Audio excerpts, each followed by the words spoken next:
Mga magandang araw mga ka-vlogger. Ang ipapakita ko sa inyo yung binili kong ano dyan, yung mga linilibot-libot na mga upuan. Yung natutumba siya, napapahiga.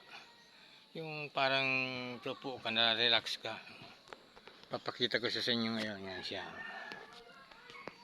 Yan. Ano na yan. Binili ko to ano pa, siguro mga 2017 pa. Tapos siyempre katagalan ng panahon na nagkakapunit-punit.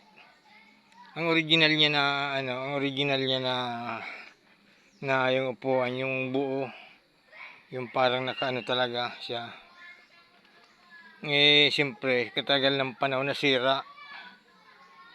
Naka-ready na siya sa junk shop. Nang wala akong biyahe, nakita ko. Nakasabit dun sa likod, kasama dun sa mga pampabintang mga scrap.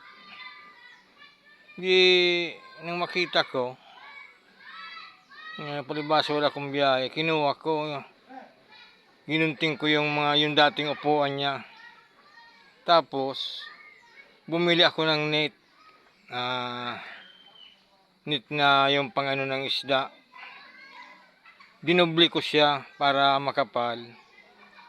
Tinahi ko siya dyan, itinahi ko siya dyan sa dating anong ginawa ko yan, kalawangin na. In-steel brush ko siya. Tapos, pagka steel brush ko, bumili ako ng pinturang green, pininturahan ko.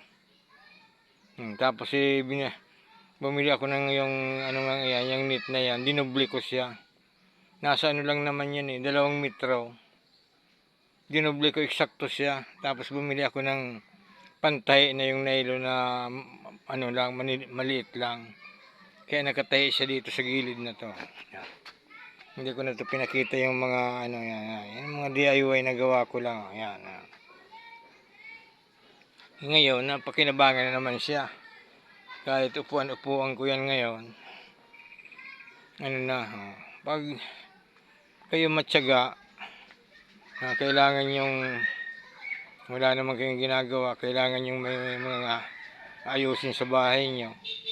Huwag kayong mainip na trabahuhin. Katulad niya, scrap na yan, junk shop na.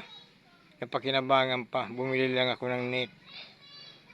2 meters na net yan, tapos dinubli ko lang siya, tapos tinahi ko. Okay na mga ka-vlogger. Maraming salamat. Paki-follow naman, paki-share at paki-subscribe. God bless. Thank you.